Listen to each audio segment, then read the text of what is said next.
मुलांचं काय पाहिजे? शिक्षण. तुम्ही स्वप्नात काय करायचं माहिती का? हे कारण स्वप्नातच पूर्ण होत आहे. तुम्ही गरजे ठेवू शकत नाही. कारण आज एक मुलगा जर आपण बघितला ना, त्याला शिक्षण द्यायचं म्हणलं तर कमीत कमी काय होतं, त्याला त्या पटीत शिकवण्यासाठी काय करावं लागतं, आपल्याला त्याच पटीची मेहनत करावी लागते, आहे का नाही?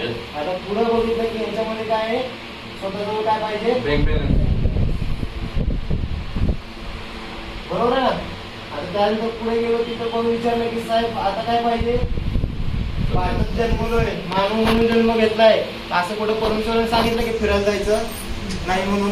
फिरायला जायचं ना, म्हणजे परदेश सोडून आपण भारतात तरी फिरायला पाहिजेच का नाही आपण? परदेश सहल. त्याच्या पुढे म्हणले की तुझ्या घरामध्ये मुलाचं लग्न नाही, ते येणारच की. आता मुलं शिक्षण केलं तुम्ही लग्न करणारच, त्यांना थोडी वारंवार सोडणार आहे, अजिबात नाही. आता बाबा पुढं असं आहे का नाही की इथं गेल्यानंतर म्हणलं की आता तुमच्या घरात लेडीज आहेत का? म्हणलं आहेत. किती आहेत? म्हणजे आई आहे, मिसेस आहे. म्हणजे आता यांना आवडतं काय जास्त? सोने. काय आवडतं? स्वप्न आहे का नाही त्यांचं? हे माझं नाही, हे कोणाचं स्वप्न आहे? त्यांचं. पण त्यांच्या स्वप्नासाठी मी काम केलं म्हणून काय हरकत आहे का? नाही. आता त्याच्या पुढे गेलो म्हणले की आता काय आहे मुलांची,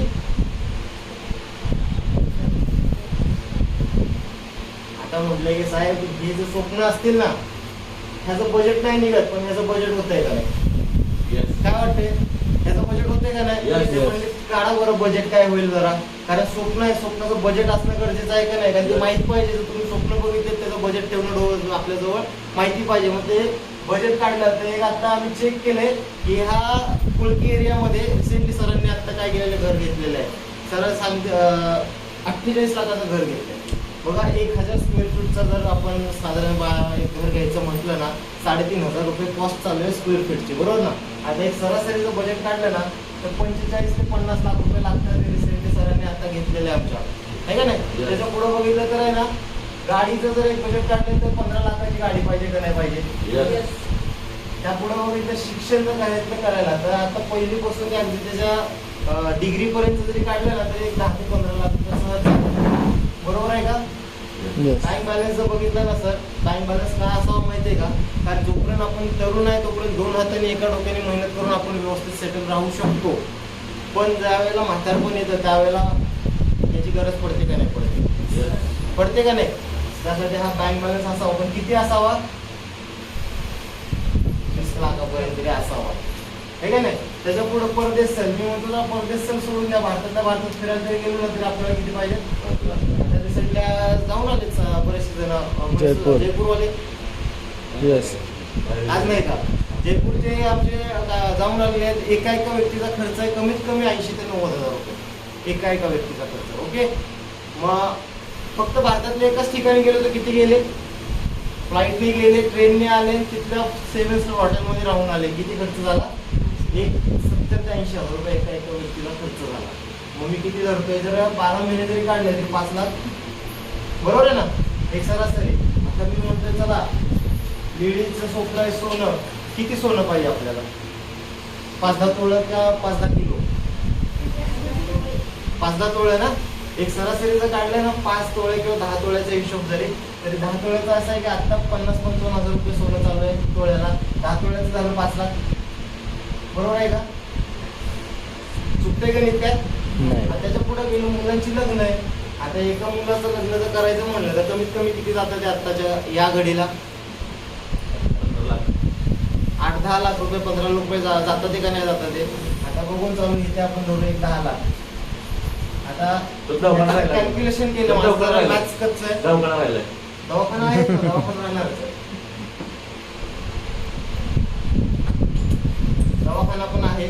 कारण कोरोनाच्या स्थितीमध्ये असं झालेलं आहे की शिंकला खोकला तरी किती? 1 लाख, बरोबर ना? आता ह्याच्यामध्ये बघू आपण दवाखान्यासाठी आपण धरलं तरी एक 10-15 लाख रुपये पाहिजेत का नाही? आता एक थोडंसं बजेट बघूया आपण. आपलं बजेट किती आहे? 1,25,00,000 लाख. किती आहे? 1,25,00,000. आता साहेबांनी मला त्यावेळेला स्वतःला चेक करायला लावलं की आज तुम्ही जे काम करताय तिथे तुम्ही कसं काम करताय आणि किती कमवताय. त्यावेळेस माझं उत्तर काय आलं माहिती का? मी 1000त कमवते. कशात कमवते? 1000. आणि माझे स्वप्न कितीचे आहेत? 1,25,00,000. ह्याच्यासाठी पूर्ण होईल का? नाही. होईल का? मग आता ते म्हणले आता विचार बदलण्याची गरज आहे. कारण आज जर विचार नाही बदलला तर काय होऊ शकतंय, आपण ह्या गतीत राहिलो तर मागं राहणार आहे. कुठे राहणार आहे? मग आता म्हणले की जर हे पूर्ण करायचं असेल तर हे जे मार्ग शोधले पाहिजेत का नाही, कारण इन्कम वाढून जाईल म्हणजे मार्ग शोधला पाहिजे का नाही पाहिजे. म्हणजे की मार्ग कोणता असेल बघा बरोबर, चेक करा की ह्याच्यामध्ये मार्ग कोणता सापडतोय तुम्हाला की तुमचे स्वप्न पूर्ण होतील. त्यावेळेस मी पहिल्यांदाच त्यांना सांगितलं की मार्ग कोणता आहे माझ्याकडे, हे समजलं ना. यस. माझ्याकडे जो मार्ग आहे पहिला मार्ग, त्या मार्गाचं नाव आहे पहिल्यांदा काय, तुम्हाला आम्हाला लहानपणापासून आमच्या घरच्यांनी जे आपल्या डोक्यावरती बोललेलं आहे, नोंदलेलं आहे, ते काय आहे, नोकरी. आता त्याच्यानंतर दुसरा मार्ग आहे, त्याला म्हटलं जाते पारंपरिक व्यवसाय. तिसरा मार्ग आहे जो तुम्हाला आम्हाला वडिलोपार्जित मिळते, बरोबर आहे. त्याच्या पुढे आहे बदलत्या युगाचा बदलत्या विचाराचा जो व्यवसाय आहे त्याला म्हणलं जाते डायरेक्ट सेलिंग बिझनेस. काय म्हणलं जाते? Direct selling. Direct selling business. आता ह्याचं पण एक सूत्र आहे, हे सूत्र समजून घ्यायला आवडेल का नाही आवडेल? यस. बरोबर ना. कारण हे सूत्र जर समजलं ना तर पुढे माझं काय काम आहे हे आपल्याला नक्कीच लक्षात येणार आहे. बघा याचं सूत्र काय म्हणजे का, हे नोकरीचं सूत्र आहे 8/8. त्याचं उत्तर येते 1. व्यवसायाचं सूत्र आहे 8 + 8, बरोबर उत्तर येते 16. कारण शेतीचं सूत्र आहे 8 - 8, बरोबर उत्तर येते 0. डायरेक्ट सेलिंगचं जे गणित आहे किंवा सूत्र आहे ते आहे 8 × 8, त्याचं उत्तर येते 64. किती येते सर? 64. काय वाटतं असं काय झालं असेल हे? हे मार्केटचं सूत्र आहे, हे काही माझं सूत्र नाहीये, हा सर्व मार्केटचा आहे आणि मार्केटने दिलेला सर्व तुमच्या समोर मांडलेला आहे. आता ह्याच्यात हे सूत्र काय सांगते नोकरीच्या ह्याच्यामध्ये की 8/8 बरोबर 1. हे काय होतं, 8 तास मेहनत होती, 8 दिवस मेहनत होती, 1 महिना दिवस आपण पूर्णपणे काम करतो आणि त्याला भागाकार करून एकदाच पगार दिला जातो. बरोबर आहे ना. असं आहे का त्याला गुणिले गेले अधिक करून पगार दिलाय आपल्याला? नक्कीच नाही. कारण आपण काम कोणासाठी करतोय? मालकासाठी. मालक आपल्याला पैसे कसे देणार आहे? त्याचे काही तास ठरलेले असतील, आपला काही दिवस ठरला असेल त्या रोजाप्रमाणे आपल्याला पगार देणार आहे, बरोबर ना. तो महिन्यातनं एकदाच देणार आहे.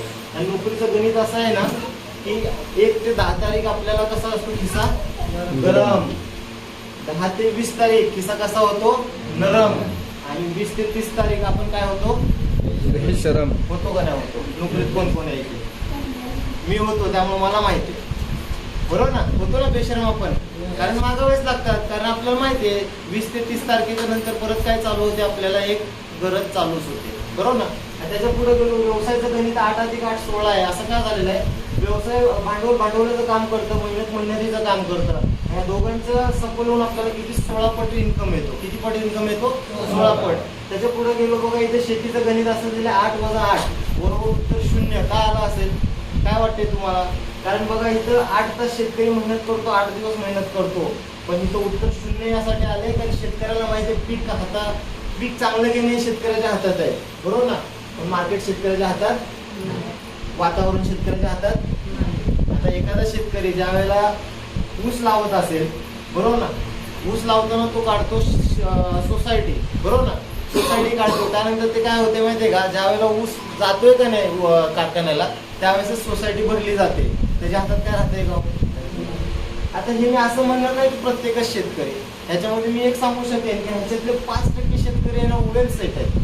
त्यांनी टेक्नॉलॉजीच्या जीवावरती ह्याच्यावरती खूप चांगल्या पद्धतीने शेती करून त्यांनी काय केलं, स्वतःला वेल सेट केलेलं आहे. पण 95% शेतकरी आज पण कशामध्ये ह्या स्थितीमध्ये आहेत का नाही? आहेत का नाही? बरोबर ना. तिथून पुढे बघितलं की हा डायरेक्ट सेलिंग बिझनेस काय सांगतोय बघा, 8 दिवस मेहनत करा, 8 तास मेहनत करा, पण 8 डोक्याने मेहनत करा आणि 16 हाताने मेहनत करा. काम तुमच्यासाठी किती पट बनणार आहे? 64 पट. म्हणजे 64 पट इन्कम तुमच्या घरी येणार येणार येणार. आणि हे कोण सांगते माहितीये का? आजचा सर्वे सांगतोय, जो इंडियन गव्हर्नमेंटने केलेला सर्वे आहे तो सांगतोय आजचा. मी तुम्हाला दाखवेन नंतर, माझ्याकडे आजच आलेला एक सर्वेचा हे आहे, त्याच्यात सांगितलेलं आहे त्यांनी कसं कशा पद्धतीने काम केलं पाहिजे. जर नाही चेंज केलं तर आपण मागं राहणार आहे. मागं असं राहणार आहे ना की हे जे महागाईचं कुत्र आहे ना हे पुढं पळणार आहे, आपण सगळ्यात शेवट राहणार आहे. त्यामुळे हे कसं मिळणार आहे आपल्याला. आणि हीच एक टेक्नॉलॉजी आहे की डायरेक्ट सेलिंग बिझनेस, ह्याच्यामध्येच आज आपण करिअर बनवू शकतो. ठीक आहे ना. तर हा कन्सेप्ट मी तुम्हाला सांगेन पुढं कसा आहे ते तर लक्षात आलं सर्वांना. जर तुम्हाला विचारलं मी ते सर्वांना आम्ही की ह्याच्यामधला कोणता पर्याय निवडला तर आपलं ती स्वप्न पहिली पूर्ण होतील? Direct selling. नोकरी करून आपली ती स्वप्न पूर्ण होतील का? व्यवसाय करून स्वप्न पूर्ण होऊ शकतात. शकतात ना. Yes. 16 पट इन्कम देते, शकतो ना आपण. मग शेतीमध्ये होऊ शकत नाही. आता पुढं बघा, डायरेक्ट सेलिंग मध्ये होऊ शकतं का नाही? आता मग ह्याच्यामध्ये काय करूया, हा दोन्ही व्यवसायाचा आपण थोडीशी काय करूया, कंपॅरिझन करूया. ते कंपॅरिझन काय सांगते ते पण थोडंसं बघूया आपण.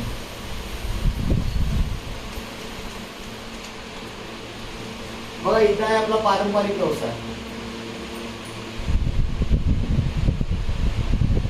इथे आहे डायरेक्ट सेलिंग बिझनेस. बघा, हा पारंपरिक व्यवसाय काय सांगतो माहितीये का, की आपल्याला जर ह्या व्यवसायात उतरायचं असेल, थोडक्यात मी सांगेन, मला जर एखाद्या कपड्याचं दुकान टाकायचं असेल तर मला पहिल्यांदा त्या दुकानासाठी काय उभं करावं लागेल, माझं स्वतःचं भांडवल, भांडवल उभं करावं लागेल, बरोबर ना? Yes. माझ्या डायरेक्ट सेलिंग बिझनेस मध्ये हा भांडवलाची गरज नाहीये. काय नाहीये, माझ्या याला भांडवलाची गरज नाहीये. त्याच्या पुढं हा भांडवल लावल्या आणि मला जागेची गरज पाहिजे का नाही? यस. जर मी दुकान टाकायचं टोक्यात घेतलेलं आहे, तर मला जर कपड्याचं दुकान टाकायचं तर मला जागा कशी पाहिजे? मेन रोडला पाहिजे का गल्ली बोळात पाहिजे? मेन रोडला पाहिजे, म्हणजे जागा पण पाहिजे मोक्याची, बरोबर ना? त्याच्या पुढे इथे मला जागेची गरज सुद्धा नाहीये, बरोबर आहे. आता पुढे गेलो मी, इथे मला कामगाराची गरज आहे का नाही? यस. कामगाराची गरज आहे. आता इथे मला कामगाराची गरज नाहीये, बरोबर आहे. आता त्याच्या पुढे गेलो आपण, तर इथे आहे का नाही, अनुभव पण लागतोय. काय लागतोय? अनुभव. त्याच्यामध्ये अनुभव असला तर चांगलं, नसला तर बेस्टच चांगलं. ओके ना? त्याच्या पुढे जाऊन बघितलं, ह्या सगळ्या गोष्टी केल्या तरी त्याच्या मागे राहते काय राहते आपल्याला याच्यामध्ये? धोका राहतो का नाही राहतो? कारण समजा मी जर दुकान टाकतोय, माझं दुकान चांगलं चालायला लागलं आणि माझ्या शेजारीच मित्रांनी परत मी माझ्यासारखं दुकान टाकलं, मला 100% येणारं कस्टमर किती मध्ये डिवाइड होईल? 50% होईल का नाही होईल मॅडम? यस. बरोबर ना? मग ती काय रिस्क मला घ्यावी लागणार आहे. आता त्याच्या पुढे हे सगळं झाल्यानंतर त्याच्यामध्ये एक बघितलं मी की इथे मला काय फॅमिली सिक्युरिटी जी आहे ना ती नाही, बरोबर ना? आता ह्या धंद्यामध्ये बघा, तुम्हाला दाखवलं भांडवलाची गरज नाहीये, जागेची गरज नाहीये, कामगाराची गरज नाहीये, अनुभवाची गरज नाहीये, तशी रिस्क सुद्धा नाहीये. काय नाहीये? रिस्क सुद्धा नाहीये. आणि फॅमिली सिक्युरिटी अत्यंत मजबूत आहे. कशी आहे?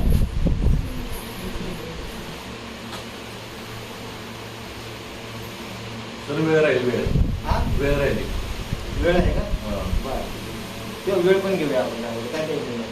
आता हे सगळं झाल्यानंतर इथे वेळ पण आहे, इथं पूर्ण वेळ द्यावा लागेल आणि इथे वेळेची गरज नाहीये. वेळ लागतो पण कसा लागतो? कमी वेळ लागतो. कशी नाही वेळेची गरज, इथं वेळ द्यायचा पण कसा द्यायचा? कमी वेळ द्यायचा. आपल्या रोजच्या झालेल्या कामामधून फक्त 2 तास जरी दिले तरी आपला हा व्यवसाय पूर्णपणे चांगल्या पद्धतीने चालू शकतो, बरोबर ना? आता बघा, ह्याच्यामध्ये जे दाखवलं तुम्हाला ना की भांडवलाची गरज नाहीये, त्या ह्याच्यामध्ये पारंपरिक व्यवसायामध्ये भांडवल लागते, जागा लागते, कामगार लागते, अनुभव लागते, रिस्क आहे, फॅमिली सिक्युरिटी आणि वेळ, पूर्ण वेळ द्यावा लागतोय. तसंच डायरेक्ट सेलिंग मध्ये इथे आपल्याला भांडवलाची गरज नाहीये, त्यानंतर तुम्हाला जागेची गरज नाहीये, जिथं उभा राहाल तिथे तुम्ही व्यवसाय चालू करू शकता. त्याच्या पुढे कामगाराची गरज नाहीये, कारण जो पण व्यक्ती तुमच्याबरोबर कामाला तयार असेल तो तुमचा कामगार नसून तो तुमचा काय असतो? बिझनेस पार्टनर असतो, बरोबर. त्याच्या पुढे जर तुम्ही गेला, याच्यामध्ये अनुभवाची गरज नाहीये. अनुभव असला तर चांगलीच गोष्ट आहे, नसेल तर त्याच्यापेक्षाही चांगली गोष्ट, कारण भरलेल्या पाण्याच्या बॉटलीमध्ये जर पाणी होतं तर पाणी ओसंडून जातं, पण तीच मोकळी असेल तर पाणी भरलं जातं, बरोबर ना? त्यामुळे अनुभवाची गरज नसली तरी चालते. त्याच्या पुढे रिस्क, ह्याच्यामध्ये रिस्क घेताना मी सांगितलं की दुकानदाराच्या शेजारी दुकानदार आला तर त्याला काय होणार आहे? नफा त्यापटीत होत नाही, त्यामुळे त्याला ती रिस्क आहे. पण इथे जर तुमच्या बरोबर तो माणूस उभा राहिला तो तुमचा काय असणार आहे? Business partner. तो तुमचा बिझनेस डेव्हलप करायला तुमच्या बरोबर तुम्हाला मदत करणार आहे. काय करणार आहे? मदत. बरोबर आहे. त्यामुळे तो आपल्या ह्याच्यामध्ये रिस्क नाहीये. आणि त्या फॅमिली सिक्युरिटी मध्ये इथे जर उद्या काय झालं ह्या व्यक्तीला, म्हणजे समजा मी दुकान टाकले आणि जर उद्या मला कुठलं मेडिकल विषयी लागलं तर मी इथे माझी फॅमिली येऊन काम करू शकते का? त्या दुकानात येऊन काम करू शकते का? पण इथेच ना जर कुठली फॅमिली हे आली मेडिकल आहे तर इथे स्वतः ती व्यक्ती आहे ना काम सुरू करू शकते चांगल्या पद्धतीमध्ये. दुसरी वेळ आहे की इथं वेळ लागतो, इथं कमी वेळ लागतो. ठीक आहे ना? हे लक्षात आलं? यस. आता पुढचा पार्ट आहे तो तुम्हाला मी दाखवेल की उदय सरांनी जे दाखवलेलं आपल्याला की जे प्रोडक्ट होते बरोबर ना? Yes. हे जे प्रोडक्ट आहे हे आज आपण कुठं ना कुठं घेतोय का नाही घेतोय? आता ह्याच्यामध्ये जर एक बघितलं आपण किराणा मालाच्या दुकानामधून आपण वस्तू घेतल्या का नाही घेतल्या, त्या कशा पद्धतीमध्ये घेतल्या आपण MRP रेटमध्ये, बरोबर ना? म्हणजे ते वस्तू जी बनवणारे पण आहेत, काही कंपन्या आहेत, काय आहेत, त्यांनी वस्तू बनवल्या त्या कशा बनवल्या असेल, काय बनवल्या हे बघायला ऐकायला आवडेल का? Yes. तेच थोडासा पार्ट इथे तुम्हाला मी दाखवणार आहे. तो जर डोक्यात आला ना तर आपल्याला कुठं समजणार आहे की आपण कशा पद्धतीमध्ये आपलं हे पुढचं कामकाज चालणार आहे. बघा आता ह्याच्यामध्ये काय होतं, कुठलीही वस्तू बनवणारी जी असते ना ती असते कोण? Manufacturer company. कोण असते? आणि कुठलीही वस्तू विकत घेणारा जे असते ना तो असतो कस्टमर. कोण असतो? कस्टमर. आता मला एक विचारायचं होतं तुम्हाला, मॅन्युफॅक्चरर कंपनीने बनवलेला हा डस्टर, काय बनवलाय मॅन्युफॅक्चरर कंपनीने? डस्टर. हा डस्टर बनवल्यानंतर ही मॅन्युफॅक्चरर कंपनी डायरेक्ट कस्टमरला आली का सांगायला की हा मी बनवलेला डस्टर आहे, हा विकत घ्या म्हणून? बरं, कस्टमर त्या मॅन्युफॅक्चरर कंपनीकडे गेला का तुम्ही बनवलेली वस्तू मला द्या म्हणून? बिलकुल नाही, बरोबर ना?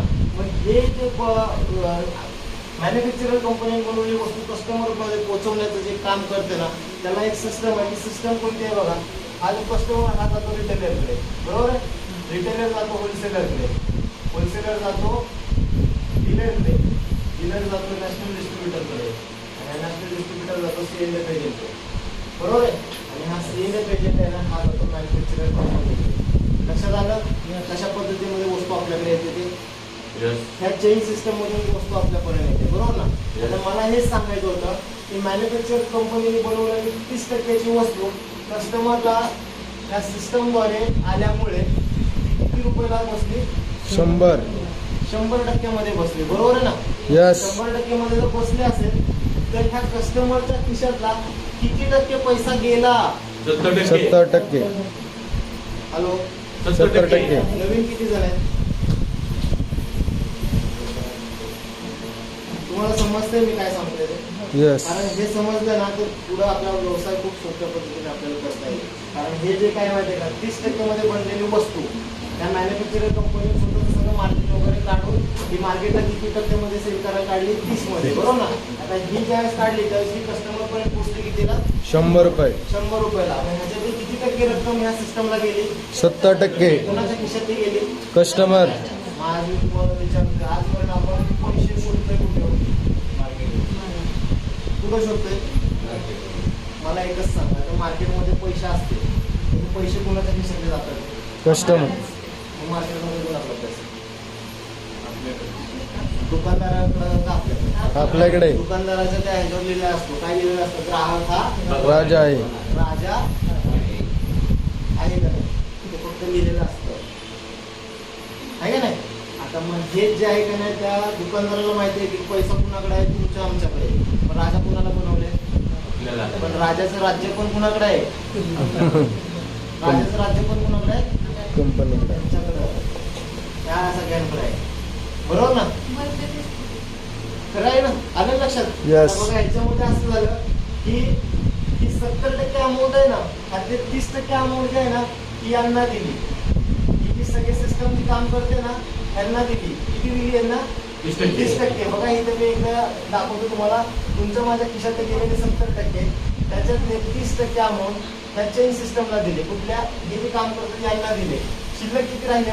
40%. मला सांगा हे 40% पण माझ्या तुमच्या खिशातलेच आहेत का नाहीत? हे कुठे गेले असतील? थोडसा डोक्याचा, कारण आजपर्यंत मला माहिती आहे मी अंग मेहनतच करत आलो, त्यामुळे डोकं वापरलं. आज जर मी डोकं वापरलं तर मला पैसा कसा मिळणार आहे ते मी पुढे दाखवणार आहे तुम्हाला आम्हाला पैसा कसा मिळणार आहे पुढे मी दाखवणार आहे. पण हे जर लक्षात आलं ना की 40% रक्कम कुठं गेली तर नक्की 100% होणार आहे. कुठं जाते? जाहिरात. बरोबर ना? आता जाहिरात कशी बघा, कारण मला माहिती आहे एखादी वस्तू जर मार्केटमध्ये विकायला आली ना तुम्हाला घरात बसून कशी समजते? नक्कीच जाहिरातीमुळे. पण जाहिरात करणारी माणसं कोण आहे ती पण लक्षात आली पाहिजेत का नाहीत आपल्या? Hello, Yes. आली पाहिजेत का नाही? Yes. कोण आहेत जाहिरात करणारी माणसं? आज आहे ना ज्याला मी खूप रिस्पेक्ट देतो अभिनयाच्या ह्याच्यामध्ये अशी व्यक्ती कोण आहे आता सगळ्यात? बच्चन. अमिताभ बच्चन साहेब. आज त्यांना जर बघितलं आपण तर किती लाखाचं फूड राहतात पायात? 3.5 लाख रुपयाचा. आपल्यासाठी अख्खं शोरूम येऊन जाईल. आज त्यांचा जलसा नावाचा बंगला आहे. काय? 260 कोटीचा बंगला आहे त्यांचा. बरोबर ना. आणि आज त्यांनी काय पत्करणे माहिती आहे का, त्यांचा मेन रोल काय माहिती आहे, अभिनय करणे. काय करणे, अभिनय करणे. पण त्यांनी काय केलं, एक साईड बिझनेस निवडलेला आहे. तो साईड बिझनेस त्याला काय म्हटलं जातं, ऍडव्हर्टाईज. काय म्हटलं जाते, ऍडव्हर्टाईज. आता ह्या ऍडव्हर्टाईजला किती पैसे गेले, 40% अमाऊंट गेलेली आहे. आता ही कशी गेली ती सांगतो तुम्हाला. कारण ह्यांनी काय बघितलं, एक पिक्चर बनवायला 6 महिने जातात. किती महिने जातात, 6 महिने जातात किंवा 1 वर्ष जातो. त्यावेळेस 1 करोड रुपये कमवतात.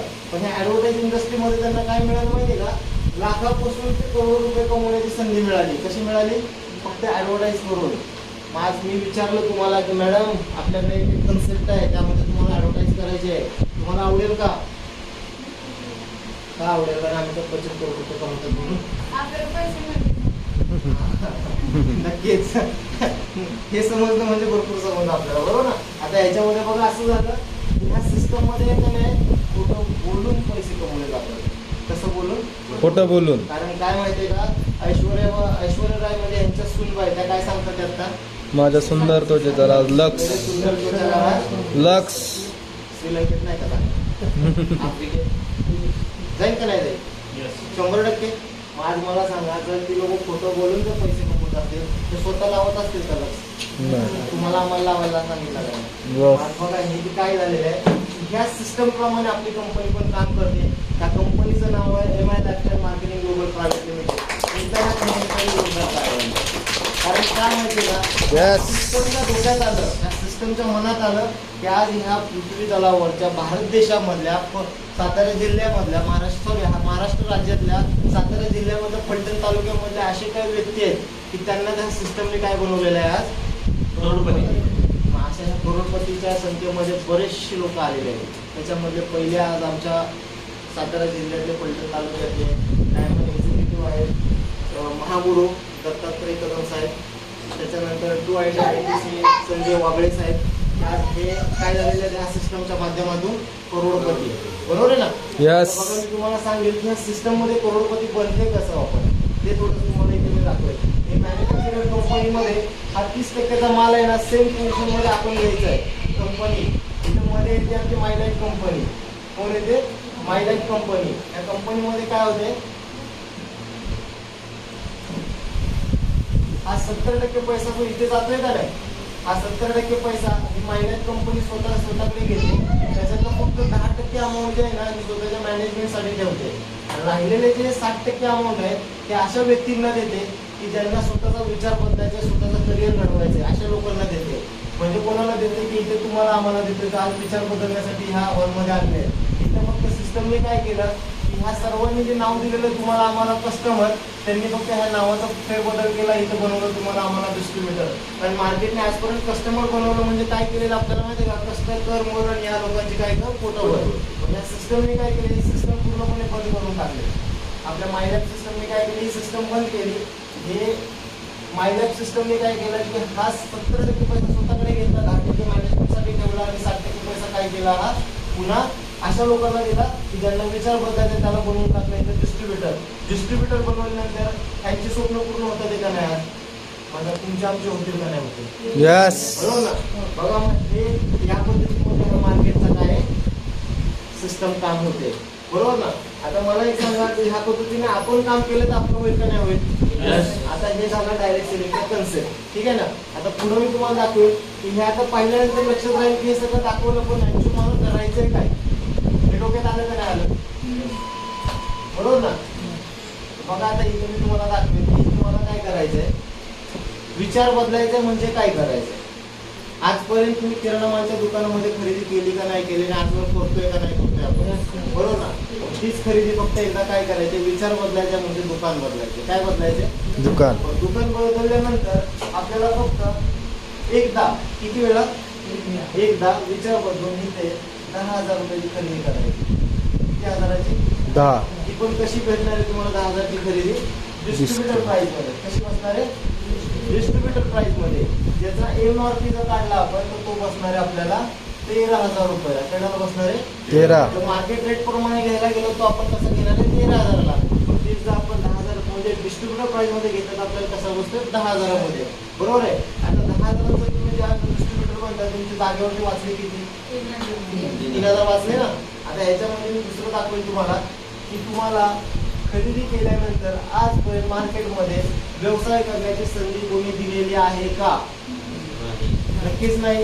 या सिस्टमवर उभा राहायला खरेदी केली स्वतःसाठी, स्वतःच्या आवडीच्या वस्तू तुम्ही स्वतःसाठी घेतल्या, पण या सिस्टमने तुम्हाला दिला 10 अंकी आयडी नंबर.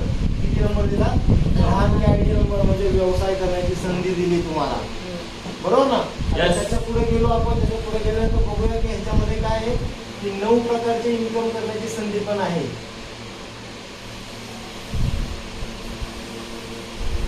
9 प्रकारचे इन्कम करण्याची संधी पण आहे याच्यामध्ये. बरोबर ना? आता बघू याच्या पुढे काय आलं. हा 10,000चा माल घ्यायचा आहे आणि हा काय करायचा, स्वतःसाठी वापरायचा आहे. काय करायचंय, काय सांगते सिस्टम आपल्याला, हा माल विकायला कुठं जायचं, हा स्वतःसाठी वापरायचा आहे. स्वतःसाठी वापरून तो मालाची क्वालिटी, त्याची दर्जा त्याची गुणवत्ता कुणाला कळणार आहे? स्वतःला. तो आवडणार तुम्हाला. ठीक आहे ना? मी खाल्ला, मला आवडला, नेक्स्ट टाइम मी तिथं परत घेईल का नाही घेईल? यस. बरोबर ना? पण नेक्स्ट टाइम घ्यायला गेलो तर तिथं फायदा काय होतो ते सांगतो तुम्हाला डिस्ट्रीब्युटर बनवल्यामुळे पुढचा माल तुम्हाला कसा मिळणार आहे? तुम्ही सिंगल साबण जरी आणायला गेला तर कसा मिळणार आहे तुम्हाला? डिस्ट्रीब्युटर प्राइस मध्ये, डिस्काउंट रेट मध्ये. मग इथं घ्याल का नाही घ्याल? माल मार्केटमध्ये जाऊन आपण सिंगल साबण घ्यायला गेलो तो कसा भेटणार आहे आपल्याला? MRP मध्येच भेटणार आहे. पण इथे घ्यायला गेलो तर कसा मिळणार आहे? डिस्ट्रीब्युटर प्राइस मध्ये. बघा नेक्स्ट टाइम असं झालं की मी 3,000चा माल परत इथे खरेदी केलाय. किती हजाराचा माल खरेदी केलाय? 3,000चा माल खरेदी केला. तो कसा भेटला मला? डिस्ट्रीब्युटर प्राइस मध्ये. त्याची MRP रेट काय बनतोय आपल्याला? 3,900. किती बनतोय? MRP मार्केटमध्ये घ्यायला गेलो तर मला कसा बसणार आहे? 3,900 ला. आणि तो तुम्ही इथं कसा देतोय? 3,000चा माल डिस्ट्रीब्युटर प्राइस मध्ये. बरोबर ना? आता ह्याच्यामध्ये काय झालं बघा, पैसे मार्केटमध्ये आजपर्यंत खरेदी केली, डिस्ट्रीब्युटर प्राइस मध्ये माल तुम्हाला कोणी दिलेला नाहीये. पण जो माल खरेदी केलाय त्याच्यावर पैसे दिलेत का तुम्ही? आज या सिस्टम मध्ये मी तुम्हाला दाखवणार आहे की तुम्ही माल खरेदी करून तुमच्या घरी पैसे येणार आहेत, माल तुम्ही स्वतः वापरून तुमच्या घरी पैसे येणार आहेत. आता ही संधी कशी आहे मग? छान आहे का नाही? जबरदस्त आहे का नाही? एकदम जोरदार क्लॅप वगैरे पाहिजे. आजपर्यंत मार्केटमध्ये माल खरेदी केला, कोणी घरी पैसे पाठवले आहेत, फक्त या सिस्टम मध्ये उभा राहून स्वतःसाठी माल खरेदी केला तर आपल्याला काही पैसे पाठवून देणारी कंपनी आहे. कसे पाठवते बघा, सिस्टमने आपल्याला व्यवसाय करण्यासाठी 2 बाजू दिलेल्या आहेत, ऑर्गनायझेशन 1 आणि ऑर्गनायझेशन 2. आता ह्याच्यामध्ये काय आहे, एक सॉफ्टवेअर इथं आपल्यासाठी अपडेट केलेलं आहे. तो सॉफ्टवेअर आपल्याला दोन्ही बाजूला बिझनेस पकडतो. इथं 3,000चा माल तुम्ही नेक्स्ट टाइम तुम्ही खरेदी केला, स्वतःसाठी खाल्ला वापरला हे झालं. पण कंपनी काय केली, तुमचा ऑर्गनायझेशन 1 ला 1,500 रुपये सेल पकडला, ऑर्गनायझेशन 2 ला 1,500 रुपये सेल पकडला. त्या 1500 ला 1,500 रुपये मॅच केले. तुमच्या घरी त्या आठवड्यामध्ये परत किती पाठवून दिले? 10% 150 रुपये पाठवून दिले. माल खाल्ला म्हणून किती पैसे पाठवून दिले? आजपर्यंत दिलेत का पाठवून? बघा आता हे 3,900, हे 900 रुपये वाचलेत का नाही तुमचे? वाचले म्हणजे कमवण्यासारखे आहेत का नाही? आता हे 900 रुपये इथे धरले आपण. आता किती झाले? 1,000. किती झाले? 1,050 रुपये वाचले म्हणजे आपली छोटी मोठी गरज भागेल का नाही? भागेल का नाही भागेल? बरोबर ना? बघा आता हे झालं पैसे वाचवलं, आपण घेतलं खाल्लं, आपले पैसे वाचले. त्यामुळे हे समजलं का नाही आपल्याला की आजपर्यंत मार्केटमध्ये होत नव्हतं, इथं मिळायला लागलेलं आहे. हे लक्षात आलं? आता बघा इथं की व्यवसाय करायचा आहे. व्यवसाय करायचं म्हणजे काय करायचंय? आता ऍडव्हर्टाइजमेंट करायची. हे तुमच्या जवळ मोबाईल वापरताय का नाही वापरताय तुम्ही? प्रत्येकाजवळ मोबाईल आहे का नाही? बरोबर आहे. आता त्या मोबाईल मध्ये किती कॉन्टॅक्ट आहेत तुमचे? किती नंबर आहेत तुमच्या मोबाईल मध्ये? 500-700 400-500 मोबाईल नंबर आहेत का नाही?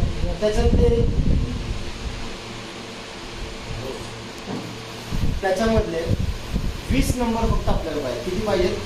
त्या लोकांना जाऊन आपल्याला सांगायचंय की आजपर्यंत मार्केटमध्ये जाऊन मी काय केलेलं आहे, ते पैसे घालवलेले, पैसे मिळाले नाही, पण तिथं माल घेतला खाल्ला आणि मला पैसे आले, ते सांगायला आवडेल का नाही आवडेल? ऍडव्हर्टाईज ही करायला आवडेल का नाही आवडेल? बरोबर ना? बरं आपण जे सांगतोय ते खरं सांगतोय का खोटं सांगतोय? खरंच सांगतोय का नाही?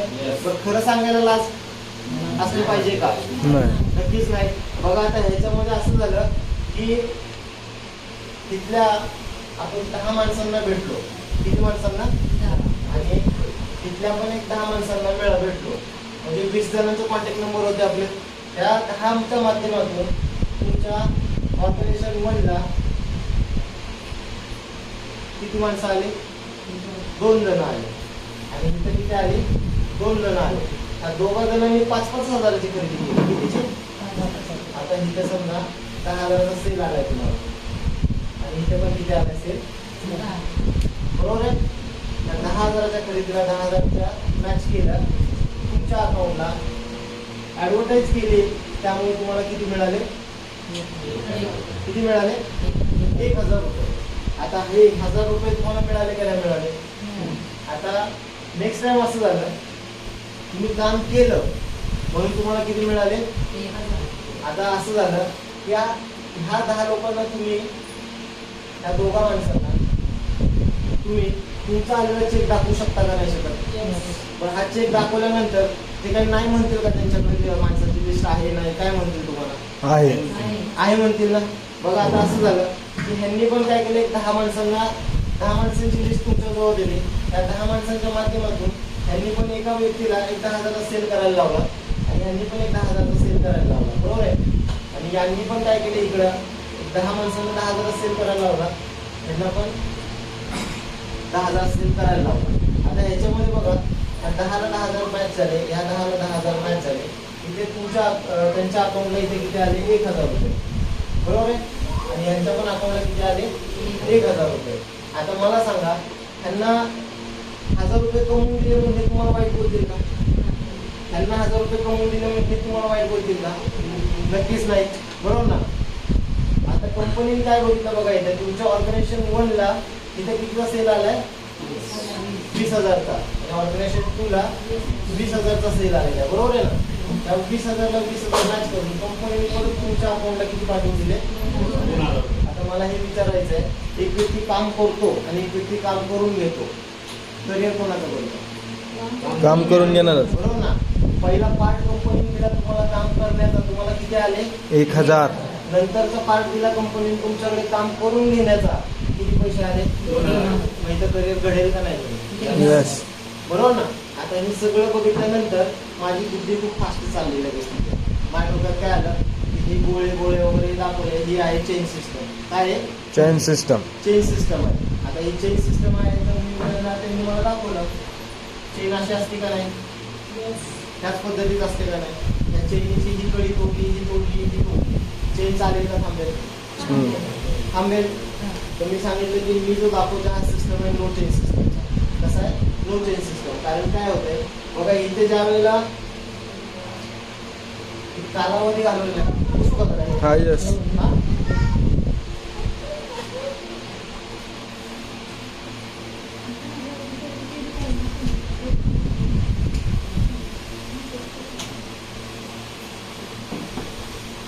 म्हणजे कालावधी घालवलेला आहे 6 महिन्याचा. 6 महिन्याच्या कालावधीमध्ये आपल्या ऑर्गनायझेशन 1ला इथे 25 लोक कामात आलेले आहेत. इथे 25 लोक कामात आलेले आहेत. बघा मॅडम, जी एक 6 महिन्याचा कालावधी गेलेला आहे. 6 महिन्याच्या कालावधीमध्ये ऑर्गनायझेशन 1ला 25 लोक कामात आलेले, ऑर्गनायझेशन 2ला 25 लोक कामाला आलेले आहेत. काय वाटतं की तुम्हाला की ह्या 25 पैकी किती जण आपल्याबरोबर कामात राहतील? हॅलो, 10-12 जण लागतील. खूप पॉझिटिव्ह निर्णय आहे तुमचा. पण मी सांगेन तुम्हाला की ह्या 25 मध्ये ना फक्त सर 2च लोक कामात आहेत आणि ह्या 25 मध्ये फक्त 2च लोक कामात आहेत. त्या दोघांच्या माध्यमातून इथं सेल आलेला आहे 20,000चा. या दोघांच्या माध्यमातून इथं सेल आलेला आहे 20,000चा. बरोबर आहे. आता ह्या 20,000ला 20,000 मॅच करून कंपनी तुम्हाला इथे किती पाठवून दिले? बरोबर ना. सर मला सांगायचं, मला एक विचारायचं होतं तुम्हाला की हे 25 लोक जर हा चेन सिस्टम असतात तर 25चे किती व्हायला पाहिजे होते? कारण जो माणसं जोडायचा बिझनेस असतो तर किती व्हायला पाहिजे होते? इथं उलट मी किती कडे तोडले? 2 माणसं म्हणजे किती कडे तोडले? 23. आणि इथल्या पण किती कडे तोडलेले आहेत? 23. आता मला सांगा, या दोघांच्या माध्यमातून काय सेलवरती इन्कम दिलेलं आहे? कशावरती दिलेला आहे? सेलवर. हा कुठल्याही पद्धतीने काय बायनरी म्हणजे जो माणसाला माणूस जोडण्याचा बिझनेस नाहीये. हा काय होतं की तुमच्या ऑर्गनायझेशन 1ला किती सेल आला, ऑर्गनायझेशन 2ला किती सेल आला, त्या सेलला मॅच करून तुम्हाला इथे काय दिला जातोय? इन्कम दिला जातोय. बरोबर ना. चेक पाठवला जातोय. आता हे 23 जण जे आहेत त्यांना मी बिझनेसमध्ये आणलेले आहे. काही ना काहीतरी दाखवून आणलं असेल का नाही? आता हे लोक तुम्हाला त्याच वेळेला सांगितलं की साहेब मला बिझनेस करायचा नाहीये, मी तुमच्याकडच्या वस्तू फक्त कशा घेणाऱ्या होलसेल रेटमध्ये मिळतात म्हणून घेऊन तर मी वापरणार आहे. त्यांनी काय केलं, स्वतःसाठी एक 2,000ची खरेदी केली. किती खरेदी केली? 2. आता ह्या 23 जणांची 2,000ची खरेदी जरी झाली तरी कितीची खरेदी बनल्या माझ्यासाठी? 46,000ची. आणि ह्या 23 जणांनी पण 2,000ची खरेदी केली तर ही कितीची बनणार आहे माझ्यासाठी? 46,000ची. बरोबर ना? आता ह्या 46,000ला म्हणजे थोडक्यात बघू, इथं आपण 46,000 आणि इथे पण किती आहेत? 46,000. आता 46ला 46,000 मॅच केले तर तिथे किती आले? 4,700. बिझनेस थांबला का? नाही. त्यांनी स्वतःसाठी माल खाल्ला. ह्या 23 जणांनी स्वतःसाठी माल खाल्ला पण माझ्या घरी किती पैसे आले? 4,700. आले का नाही आले? मग हा माणूस जोडायचा धंदा मल्टीटर्मचा बिझनेस. बरोबर ना? तुमच्या कंपनी हे चेक करत नाही की तुमच्या ऑर्गनायझेशन 1ला किती जण काम करतात, त्या ऑर्गनायझेशन 2ला किती काम करतात हे बघत बसत नाही. तुमचा सेल किती आला या सेलला मॅच केलं जातं. बरोबर ना? हा मल्टिप्लायचा ठीक आहे. दुसरी त्याच्या पुढे असं आहे की आता बघा हे सर्व झालं तर नेक्स्ट टाइम तुमच्या ऑर्गनायझेशन 1ला एक 50,000चा सेल आला, ऑर्गनायझेशन 2ला 50,000चा सेल आला. 50,000ला 50,000 रुपये मॅच केले कंपनीने, परत तुमच्या घरी इथे पाठवून दिले 5,000 रुपये. येस.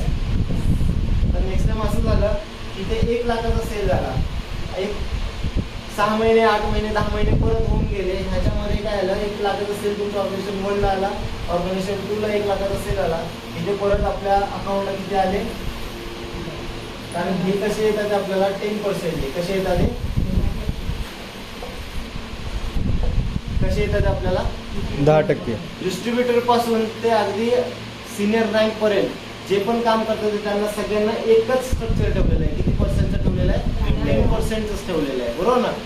आता इथे पुढे झालं 1 लाखाला 1 लाख मॅच करून आपल्याला परत कंपनीने 10,000 पण पाठवून दिले. आता पुढे काय बघा, हा बिझनेस आहे. काय आहे हा?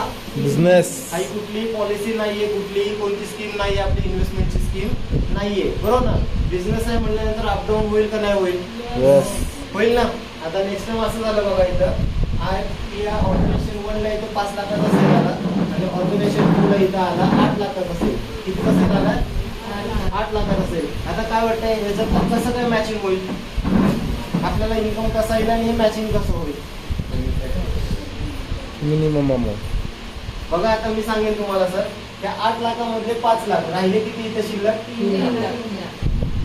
बरोबर आहे? ह्या 8 लाखातले 5 लाख आणि हे 5 लाख. इथे इन्कम किती यायला पाहिजे आपल्याला मग? बरोबर ना? यातले राहिलेले 3 लाख हे कुठल्याही पद्धतीने बुडत नाही, कुठेही जात नाही. तुमच्या आहे असा बॅलन्स तुमच्याच अकाउंटला शिल्लक राहतो.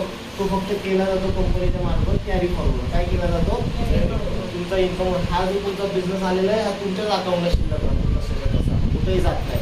आता नेक्स्ट टाइम परत असं झालं बघा की तुमच्या ऑर्गनायझेशन 1ला इथं आला 10 लाखाचा सेल. कितीचा सेल आलाय? 10 लाखाचा. आणि ऑर्गनायझेशन 2ला इथं आला 7 लाखाचा सेल. बरोबर आहे ना? आता पहिले राहिलेले किती आहेत? 3 आणि 7 किती झाले? हे 10 आणि हे 10 हे दोन्ही मॅच केले ना तर इथं परत तुम्हाला येणार आहे इथे किती? 1 लाख सुद्धा इथं येणार आहे. बरोबर आहे ना? आता नेक्स्ट टाइम हे झालं बघा, इथं आहे ना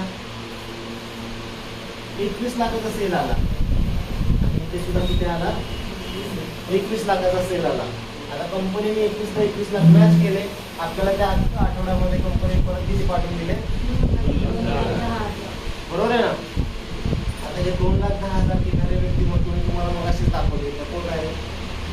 आपले महागुरु. यस.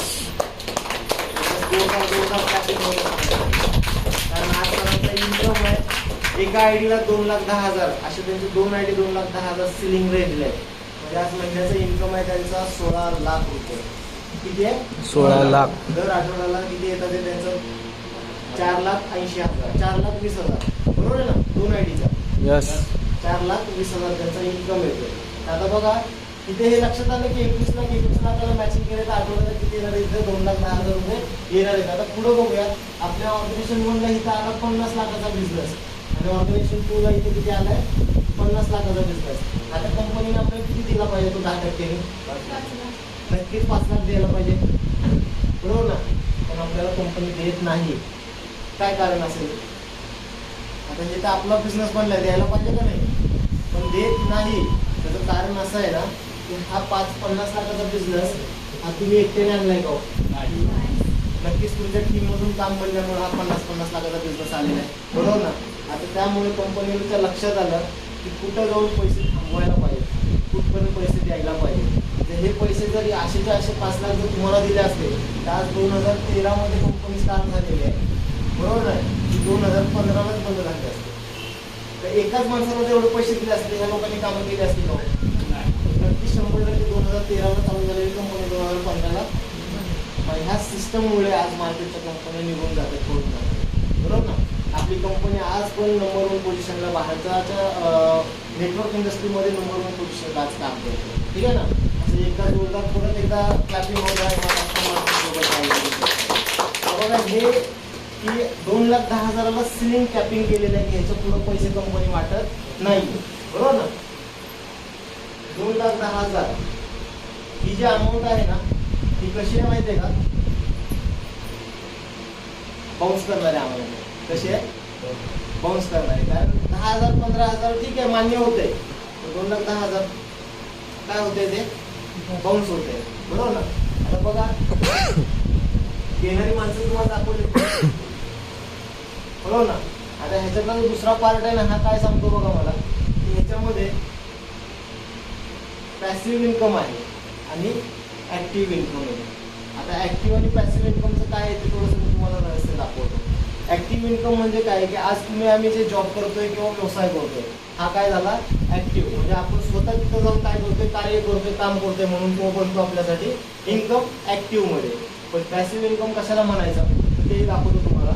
बघा माझ्या ऑर्गनायझेशन 1ला 5,000 व्यक्ती आहे. किती व्यक्ती आहेत?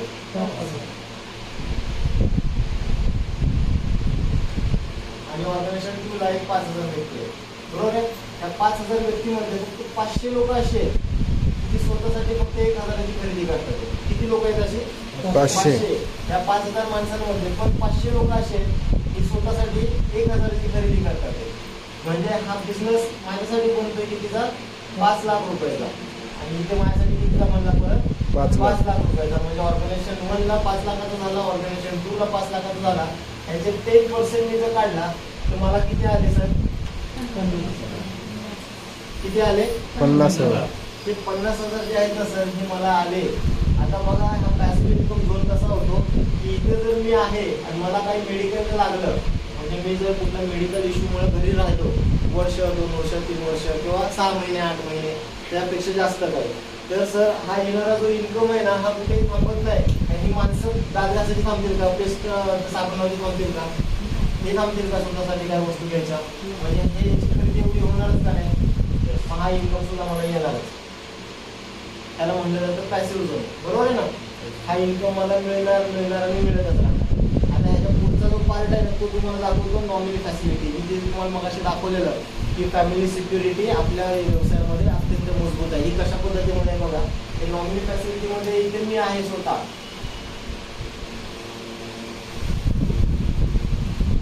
हे माझं नाव आहे, मी इथे स्वतः आहे, बरोबर आहे. आता नक्कीच मी तुम्हाला सांगेन की मी या धर्तीवर आलेलो आहे म्हणजे 100% रिटर्नचं तिकीट घेऊन आलेलो असेल, बरोबर ना. प्रत्येक जण तसंच आलेलं आहे का नाही तर रिटर्नचं तिकीटच घेऊन आलेलो आहे, बरोबर ना. म्हणजे आपल्याला माहिती आहे की आज नाही तो उद्या इथून परतचं तिकीट म्हणजे मी जाणार आहे. तर असं झालं की परमेश्वराने माझी विकेट काढली.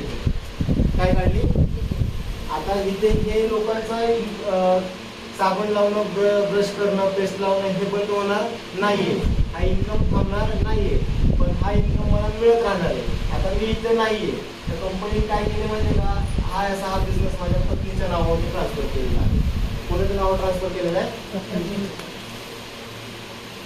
हा इन्कम माझ्या पत्नीच्या नावावर ट्रान्सफर केलेला आहे. म्हणजे हा जे 50,000 रुपये जे आहेत ना ते अशी माझ्या पत्नीच्या नावावरती बरोबर आहे. आता बघा इथून पुढं पण असं झालेलं आहे त्या पत्नीचं माझ्यावर खूप जास्त प्रेम आहे. सगळ्यांचंच असतं पण खूप जास्त प्रेम आहे. आणि 2 वर्षामध्ये ती पण माझ्या मागे निघून आली. काय वाटते? हॅलो, बरोबर ना. आता ह्याच्यामध्ये आहे का नाही परत नॉमिनीला नॉमिनी देण्याचा अधिकार आहे.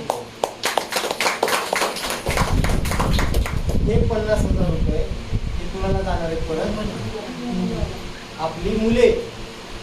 मला एक सांगायचंय, ज्या ठिकाणी आज मी काम करतोय त्या ठिकाणी एक थोडक्यात धरून चालू एक अधिकारी आहे, हा तो व्यक्ती तिथे काम करतोय, जर त्याची डेट झाली तर त्या ठिकाणी त्याचा मुलगा त्याच पोझिशनला त्याच पगारावरती काम करू शकतो का? आज ही एकमेव मायनान्शियल सिस्टम आहे की जिथं तुमचं पेमेंट थांबलेलं आहे, समजा 50,000वर जरी थांबला असेल तर 50,000 इन्कम तुमच्या मुलाला दिलं जातं आणि ह्या मुलाला संधी आहे त्या 50,000चे लाख कसे होतील आणि 5 लाख कसे होतील ही संधी या मुलाला आहे. म्हणजे त्या पोझिशनपासून मुलगा स्वतःचं काम सुरू करू शकतो. या जबरदस्त सिस्टमसाठी एकदा जोरदार क्लास केला. हा झाला हा पार्ट आहे व्यवसायाचा, तुम्हाला मी दाखवला. आता याच्यामध्ये काय आवडलं काय नाही आवडलं आपल्या सिनियर्स बरोबर बसा, ज्यांनी इथे तुम्हाला बोलवलं आहे त्यांच्याबरोबर बसा, हे क्लिअर करून घ्या. या व्यवसायामध्ये जबरदस्त हा प्लॅटफॉर्म आहे जिथं आम्ही घडत चाललेलो आहे. तुम्हाला वेळ विशेष करतो. थँक्यू.